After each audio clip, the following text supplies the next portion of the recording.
तारक मेहता का उल्टा चश्मा में सोढ़ी का किरदार निभाने वाले दिल्ली निवासी गुरचरण सिंह 26 दिनों तक लापता रहे और फिर अचानक ही वापस आ गए।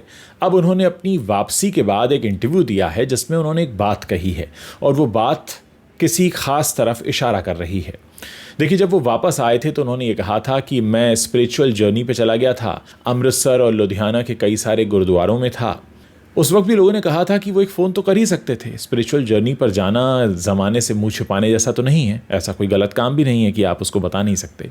लेकिन वो 26 दिनों तक लापता रहे थे, पुलिस उन्हें ढूंढ रही थी। वही पुलिस जिसकी सैलरी हमारे और आपके टैक्स के पैसों से जाती है, जिसका काम है देश के जो चोर लुटेरे हैं उनको पकड़ना। लेकिन वो पुलिस जो थी वो एक गायब हो गए टीवी एक्टर को ढूंढ रही थी, वो गायब भी अपनी मर्ज़ी से हो गए थे। खैर, अब जब वो वापस आए तो उन्होंने ये कहा है कि कुछ लीगल फॉर्मेलिटीज़ हैं, वो जब पूरी हो जाएं तो मैं अपनी बात रखूँगा। यानी कुछ है जो अपने गायब होने के बारे में कहना चाहते हैं। और उस वक्त भी ये कहा गया था कि एक जाना पहचाना चेहरा इस तरह से गायब हो जाए ये संभव इसलिए नहीं है क्योंकि बहुत सारे लोग हैं जो उन्हें पहचानते हैं। और अगर वो गुरुद्वारे में थे, अगर वो ऐसी जगहों पे थे जहां पब्लिक प्लेसेस हैं, तो फिर उन्हें लोगों ने पहचाना क्यों नहीं। अब सोढ़ी का किरदार निभाने वाले गुरचरण सिंह ये कहते हैं कि कुछ लीगल फॉर्मेलिटीज़ चल रही हैं, पुलिस को मुझसे कुछ पूछना था, मैंने बता दिया है।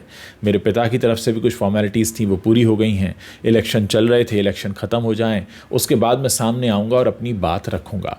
तो बहुत सारे लोगों को इस बात का इंतज़ार है जो जानना चाहते हैं कि ये 26 दिन का राज क्या है। 26 दिन की जो गुमशुदगी हुई थी और जिसके बाद उन्होंने कह दिया कि मैं तो स्पिरिचुअल जर्नी पे था। आज के ज़माने में जब दुनिया का लगभग हर शख्स मोबाइल को हमेशा चेक करता है हर 15-20 मिनट, और जहां उनकी खबरें चल रही थी वो गायब हो गए, तो क्या किसी ने उन्हें पहचाना नहीं? किसी ने उन्हें ये बताया नहीं कि आपको ढूंढा जा रहा है, जबकि वो एक जाना पहचाना चेहरा है? तो देखते हैं कि बाहर आने के बाद जब वो अपने इस पूरे माहौल से बाहर आएंगे। जो उनका कहना है कि मेरी तबीयत भी ठीक नहीं चल रही है, उन्होंने ये भी शिकायत की मेरे सर में दर्द होता था, अब मैं ठीक हो रहा हूँ। तो कुछ तो है जो गुरचरण के साथ गड़बड़ है और उम्मीद है कि आने वाले समय में वो सारे राज, वो सारे रहस्य निकल कर सामने आएंगे जो वो दुनिया को बताना चाहते हैं। और ये ज़रूरी भी है।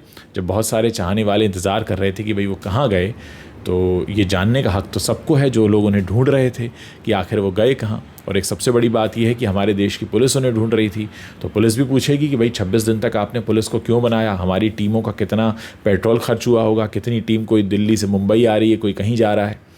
तो ये सब इतना आसान तो नहीं होता ना कि 26 दिन तक आप किसी को ढूंढते रहें और 26वें दिन आदमी कहे हाँ ज़रा मैं चला गया था स्पिरिचुअल जर्नी पर। सो इस सुनने में भी वैसा कुछ अटपटा सा लगता है। तो देखते हैं, सोढ़ी जब अभी इंटरव्यू दिया है, हो सकता है और आने वाले समय में बहुत सारी बातें रखेंगे। और इतना ज़रूर उनके बारे में सामने आया था कि उनके पास काफ़ी उधारी है, पैसा उनका बड़ा, उन्होंने कर्ज़ा लिया हुआ है और बहुत सारे क्रेडिट कार्ड हैं और बैंक का भी कर्ज़ा है, तमाम बातें। देखते हैं कि इस गुमशुदगी का असली राज, असली रहस्य निकल कर क्या आता है।